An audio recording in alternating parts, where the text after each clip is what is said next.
Welcome back to our EDI series with our senior consultant, Shawn Sissenwein. Shawn, we've talked about quite a few different documents in the sales cycle, and we really want to just wrap things up and make sure everybody has a few tips from you about how they can go about implementing EDI, how they can put all of these different documents and requirements in place with their system.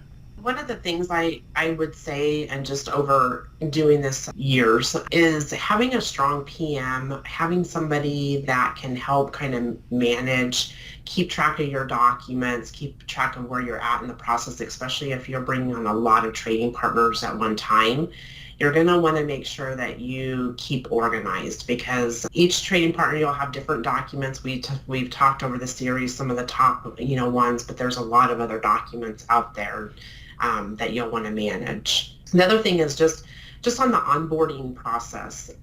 When you first start looking at bringing on a new trading partner, really looking at that onboarding checklist. And a lot of times they'll be pretty clear on the steps that you need to take, what our mapping guides look like, kind of what's expected, and along with the timeline. So sharing that within the organization and really, stepping through the onboarding process is an important piece as well.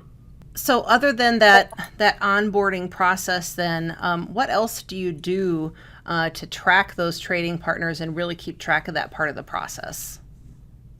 What I like to do is just keep a list of each one of the trading partners and what documents you have. The other thing is to really go through and do all of your documentation, even just like the mapping, but you have the routing guide. The routing guide is important to look through because it really gives you instructions.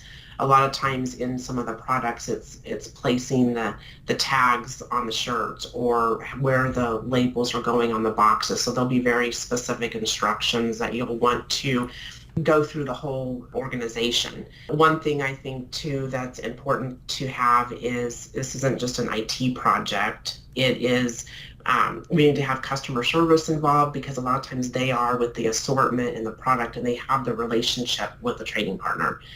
We have IT because we've got connection. We want to make sure that we can connect, and we have everything mapped and ready to go to bring documents in and send them out.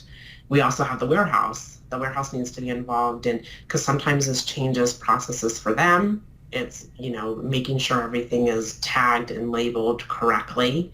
And then, of course, accounting, because accounting at the end is going to be getting some of the information too, and they're going to see different information. So really having the whole organization and having somebody from each one of the departments available to go through the process. The other thing I would say is in testing.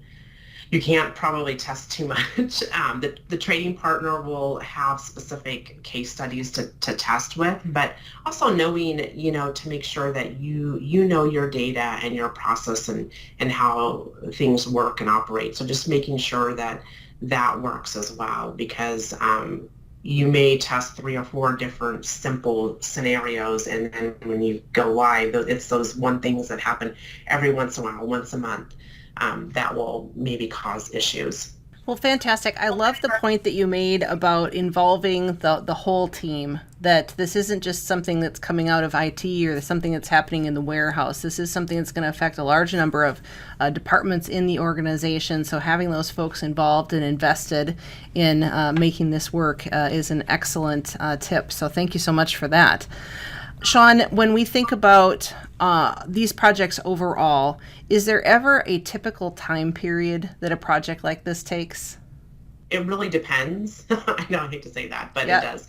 I would say as soon as you know that you're starting to talk to a trading partner, and definitely once you sign the contract and you start your onboarding, getting everybody involved. If you've got a good team, and especially when you get into the testing process, if there's any changes, if something fails, there's things that you need to do. We want to turn those around as quick as possible.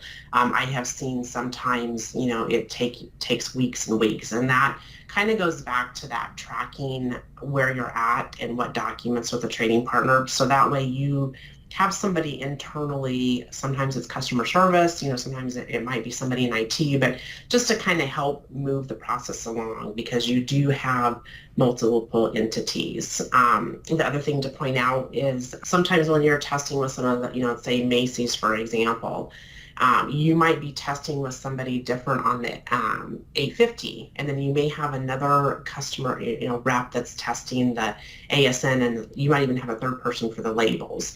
And so there's different contact information, so knowing who you're testing with is important as well. Yeah. So with a project like this, as companies are gearing up toward putting this in place, they'll often work with an outside consultant, somebody like you. What are some of the things that they could do to prepare for this project that'll make that project go more smoothly?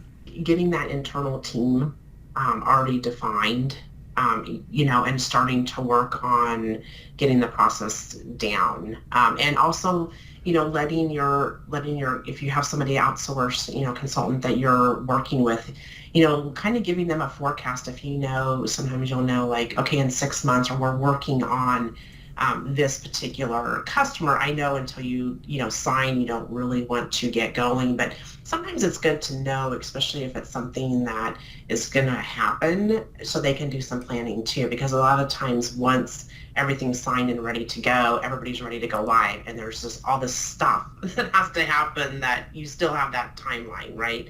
And it still takes the time that it takes. So wherever you can plan and kind of give some forecast is great. Yep, fantastic. Well, great information, Shawn.